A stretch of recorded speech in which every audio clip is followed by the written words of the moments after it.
I think you guys can actually see me. Hi everyone, welcome back. And let me introduce to you my brand new phone that I had to get because I kind of lost track of time and didn't realize my cell phone was 5 years old, and maybe that's why the battery was not holding a charge anymore. Oh my gosh, it has been such a life changer to just upgrade a piece of technology that I use every single day. So anyways, this has given me a little bit more energy to come back on here and make some more new videos. And today's video is going to be a very fun one because we're going to be talking about more myths in cosplay. And I have so many out there. These are just kind of the ones I took some notes about today because these are ones that I have recently been introduced to. So one thing I like to talk about when we're discussing myths is that they aren't directly said. Like, most cosplayers are not going to say these exact myths out loud, but they're usually implied with the sort of content or conversation that other creators are bringing to our community. And the reason why I like to debunk these myths is because sometimes a very popular influencer or creator will mention something and it becomes so popular and so frequent that people kind of forget where it originated from. It just kind of becomes law, and then that can influence so many other things like competitions and people's work and their photos and why they do what they do. So let's talk about 4 of the biggest myths that I have recently heard as of this year, 2023. Let me grab some coffee. Yes, I am drinking a coffee that I had earlier, and then I refilled it with more coffee. And now I'm drinking that second coffee because, man, Washington winter is really hitting me hard this year, and it is very, very difficult to get my energy back. So, okay, let's talk about myth number 1. I'm sorry, I have like a little hair in my mouth. Okay. Now let's talk about myth number 1. Okay, so myth number 1 that I have heard so frequently as of lately. I don't know if it's just like the topic is like trending or the style's trending, but I have heard a lot of creators saying that costumes need to be time period accurate. Okay, guys, so I know that there are some really cool illustrations out there of historically accurate costumes. So they'll take like a character from an anime or a Disney princess, and they will actually put together a costume that is what the outfit is based off of, like historically what it would look like. And while those are really interesting and cool, it is definitely not necessary to actually use the historical elements in your costume. So most games and anime are not actually historically accurate. A lot of them are based in history or have certain key elements that are historical, but when you take a look at the entire costume and the character it's on and the time period it's from, a lot of the things are not historically accurate exactly. Like, the pieces are from different time periods within that culture, or they're from slightly different cultures kind of put together. So think of like Avatar: The Last Airbender. It is not exactly said that each of the Bender nations are any one ethnicity, but they kind of hint at it throughout the show. So it's not really correct for anyone to say, oh, well, when you're making Aang's costume or you're making Katara's costume, you should be making it this way because it's based on this culture, because technically it's based in that culture, but not of that culture. It's not exact, and there's a lot of crossover. It's really cool to put lots of different key elements in and explain why you chose it. So maybe like when you're doing Jasmine as a Disney princess, you could actually put in some Arabic shoes or something like that. But you don't have to dive in and do the full amount of research to figure out, okay, what time period was she from? What sort of shoes would be used? Okay, what type of material would her costume or her outfit actually have been made out of? That's kind of doing a little bit of overkill. This can also be extremely complicated and very costly. While doing something based more on just the source material and what it looks like or what you think it looks like your interpretation, can be a lot less time consuming and a lot less money consuming. So if you feel that you want to go outside of your comfort zone and do a huge giant Victorian ball gown for a character, or you want to try to make a culturally or historically accurate costume for a character, that's awesome. But that's going above and beyond, and that's not the necessity of doing cosplay. So if you do a cosplay costume and it is not historically accurate, it can look just as amazing, and it should not affect your score in any contests or your ability to take really cool pictures and interact with other people. Okay, let's move on to the next myth and to a little bit more coffee. Okay, caffeinated, and let's go. Okay, number 2 is that when you're putting together a costume, the materials that you use should be the exact same as whatever the source content is. So, if you are putting together a Game of Thrones character, you would be using a lot of leather, a lot of furs, a lot of maybe like linen sort of material, and velvet.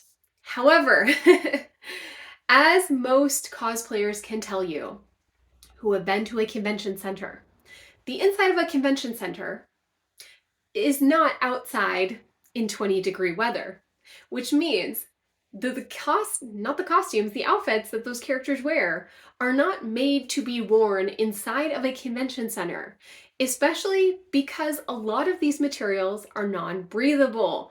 So think of it this way, as in certain elements, certain material elements, you might want to keep the same. So if someone has fur on them in an outfit, you might choose to use like a fake fur and do it that way. That actually makes sense. It does not make sense to make the entire costume out of leather because the character has leather when we have so many other materials that look exactly like leather, but they breathe much better and they're way less heavy and they won't trap sweat and make you just like drown in your costume in hot weather. So don't be sweaty and miserable just because you were trying to be exactly like the character. Really know where you're going to wear it and what the environment is going to be like. The opposite can also be said for like climates that are really cold, similar to the Northwest where I live. Even if a character's costume looks really awesome, I have to also know where I'm going to be wearing it and how often. So if it's something I want to wear all the time, I have to incorporate more warm elements into it so I don't freeze to death by wearing it. So the next thing about the materials is that they can also be really complicated to sew and work with. So until you have done research and a little bit of education, training, learning on these materials, it's really best not to jump into making an entire costume out of them.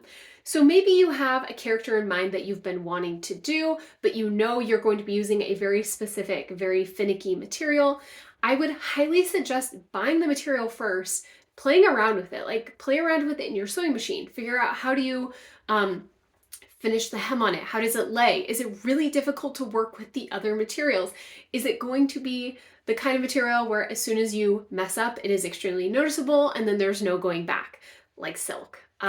So it's really good to just really practice with those materials because it also might change your mind. So maybe instead of making a dress out of shiny silk, you decide to use a different material that is maybe shiny but it's not silk, or maybe a material that is heavy like silk but it doesn't have the shine so it's able to hide more mistakes.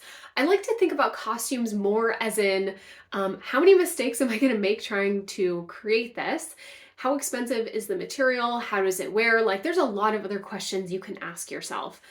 Eventually I'll do a video about this where I kind of talk about my thought process when it comes to what will I make a costume actually out of and how will I wear it.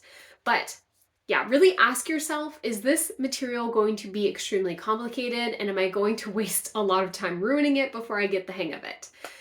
Also, a lot of these materials are non-washable or they require extremely special care. So if you put a lot of time, energy, and effort into making the coolest Game of Thrones, costume ever, you don't want to go and find out you can't even hand wash it because having soap on it will ruin the material or certain elements may stain it. Another thing to keep in mind is that when you're at a convention, you don't really have control over your environment quite as much. So if you're going to be in a costume that like might stain really easy or can't drag along the ground, things like that, maybe not right for a convention, just because there are a lot of people that walk around with food, drinks, and body paint. And those three things spell disaster for your very, very delicate costume that is made out of an expensive, delicate material. It is so much easier to make the costumes out of faux materials or to use lightweight, similar materials. So again, like I said, you don't have to use the exact material that they were using in like an anime character's costume. If you're doing like an Attack on Titan sort of like military sort of uniform, you don't have to use military grade materials. There are so many types of breathable cotton materials that will look just as good in pictures, but will actually let you breathe a little bit skin-wise, won't make you sweaty. If you ever have questions on it, I highly recommend looking up YouTube videos because there are a lot of creators out there who have listed their top materials that they like to use. Recently, I discovered Fabric Wholesale Direct, which eventually I will make a video about because it's been a really awesome website to buy lots of different materials that get shipped to you. And also, the website's really nice because it says the different types of weaves of the fabric and the different weights, so you can kind of guess what that fabric is going to be like in real life. For me, I've used a lot of cottons and a lot of silky sort of stuff, like faux silk in the past, but I just recently discovered poplin, which is really a cool looking fabric, and I'm hoping to use a little bit more of it in my work. So again, does not need to be the same as the source materials. Find out materials that work well for you, for your event, where you're going to be wearing it, and are not too delicate. Okay, we're going on to number 3, which is that people will notice if your costume is not accurate enough. How many of us out there have spent and obsessed over the fact that we put together something and one tiny element of it does not look like the source material? Maybe you tried to make it and it just didn't go right, so you gave up and you got a basic item to go with your outfit. Maybe you cannot figure out how to put it together so it looks like the picture, whatever it may be. We spend so much time and energy making costumes. Why do we need to spend even more obsessing over the tiny, tiny details that literally no one will notice? There are so many other noticeable things about costumes that people will notice first before they ever notice that something is not extremely accurate in your costume. They will notice wrong fit. If the costume does not fit on your body, for any reason, it's too baggy, it's too tight, it looks uncomfortable, whatever it may be, people will notice that 100% more, no matter how awesome your costume is. They will notice if your costume won't stay on properly. So I have been there in KDA Aubrey. I wore fake faux leather thigh highs that went with it. However, I did not do a very good job walking around in them to test them out in advance. So the entire convention I spent trying to pull them up every chance I got, which made me look extremely awkward and also made me very irritated, which I'm sure a lot of other people could see on my face. People will notice if your costume is constantly falling off of you. The other thing they'll notice is that materials that are not crafted correctly. So if you have certain things that you have created on your costume, but it was not done in exactly the right way and it's very obvious, people are going to notice that a lot quicker than they're going to notice you missing any element. So this is kind of why it's good. Don't just hurry and rush to get something done. If it's really not working with your costume, like you cannot figure out how to get it together, like attachment wise, like you want to attach it onto your costume, but the piece that's attaching it is very obvious and bulky and you cannot figure out how to hide it. Sometimes it's just worth it not to have that item on you because the attachment will be more obvious than the item itself. Trying to hide something. So like if you need an accessory that's supposed to be floating and you try to make it float, but it just keeps breaking or it just keeps falling off, or the way that you floated it, it's not landing in the right area, sometimes it's good to just settle for it not floating and it being, attached to you fully. The other thing is very delicate accessories or costume pieces. So have you guys ever seen someone at an event who is holding on to their accessory for dear life because the accessory is very oversized, and because it's so oversized, it is not very stable and it may break or collapse at any minute? and you want to take a cool picture with them, but you're also really scared because you don't want anything bad to happen. Yeah, I've been there. Not very fun. I always feel bad too because I wonder if the people take their accessory home and they try to rebuild it, or is it just every single time they take it out, are they terrified of something happening to it? My Tokyo Mew Mew strawberry bell that I made for my Ichigo costume, that thing is solid. I have dropped it, I have thrown it. It's made out of foam. It's made out of multiple layers of foam that I cut and shaped and painted. And the bell in the middle, I made sure to tie wire on pretty tight. Like, I know myself, I'm pretty clumsy. I don't want anything in my costume that is delicate because I know myself. I will bump into someone, I will drop something, I might take a little tumble, and people notice when you are nervous about your own costume. So again, so many other things people are going to notice besides that your costume is not accurate enough. I mean, like I've said in many other videos before, no one's costume is 100% accurate either, because again, most of the costumes are based on illustrations and there are usually multiple illustrations. There you go. Okay, the last myth we're going to talk about is one that I feel is not talked about enough. And this actually came up as a conversation between me and my husband at a cosplay competition at last year's SoccerCon. We were talking about our favorite entries in the cosplay competition, and we both agreed that the same character was both of our favorite entries, which kind of surprised me because we have two very different styles. And what we realized is the reason why this person fell into like our most favorite competitor was the fact that they were able to play their character on stage so well. So I did not notice their costume as much as I noticed them being the character on stage. The movements they had down, the way that they got into the stage, the way they got off, like it looked professional. I was really shocked that this was not, like an actor for Disneyland or something up there because of the way they were comfortable in their costume. They really played off the character, and they must have done a pretty good character study because they knew the movements that the character normally does. So the myth number 4 that I want to talk to you guys about is that your cosplay is not solely reliant on how good your costume is. And I want to really get that through into everyone's head because I think people get so focused, like laser focused on how awesome their costume looks, that they forget about the play word in cosplay. You got the costume, and you got the play, which is kind of becoming the character. And like I've said in a lot of other videos, you are not becoming an exact replica of the character. The character is becoming a version of you. And so it's kind of your job to do a little bit of like a character study and ask yourself, how well can I bring this character to life? And how can I put my own like spin on them? That's why it's really awesome to interact with people that just make amazing villains. They look amazing. They have like the confidence of a villain, or maybe the, comedy of a villain, or whatever they're trying to encompass. There's something about people that can play villains really well that is just so intriguing to me. Maybe because I myself, that's not really my personality type, so I kind of am drawn to like the opposite personality. So ask yourself, how well can I play the character? Do I know what movements they would do? Another good question to ask yourself, besides the quality of your costume, is how comfortable are you actually in the outfit?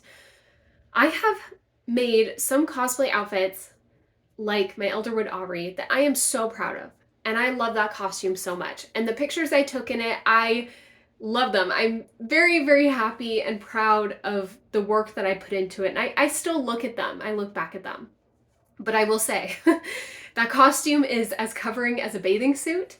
And although I might be okay with someone taking my picture in it, I don't know if I necessarily want to wear it to an in-person convention, especially because in Washington, a lot of our conventions are like right at the end or begin like the end of winter, beginning of spring. I am very pale during this time. This camera probably makes me look a lot better, but like in real life, I got the Washington eye bags, I got the pale skin, and I'm not always feeling like my best physically at the end of winter. So I don't know if I would be comfortable actually wearing the outfit. And I would never pressure myself into wearing something just because I made it. Think about that for a second. Have you ever pressured yourself into wearing a costume that you personally didn't feel good in just because you had finished it and you wanted to show off your work? So again, that's two very different feelings. Physically, mentally comfortable in it and feeling pride in your work. Those are very two feelings, but they should be going together if you are making your costumes correctly and you're in the right headspace when you make them. This is also really, really, really huge with onstage competitions because you have your music, you have your movement, you have your personality, all these things shine through when you are on stage. So I think that the biggest thing most people should be taking away from this is how well can you do a character study? Learn some really cool, awesome hand gestures or movements or action poses or little things that you can do. Ask yourself, how would your character walk in real life? If they're like an attack person, maybe they're like running forward and they have like their chest out and like they're really strong. Maybe if they're like a delicate person, they might be, a little bit more fluid in their movements, or if they are, a dancer or pop star, they might have kind of the athleticness of someone like that. So there's a lot of different things that you can do with your character when you are on an onstage competition. It is almost like you are going to be actually performing in a play. So think about it that way versus just making the costume. You've made the costume, you're proud of it, you're showing it off to the judges. How are you going to show it off to the crowd? How are you going to bring that character to life? Okay, that is the last myth for today, and I'm really glad you guys got through this video all the way to the end.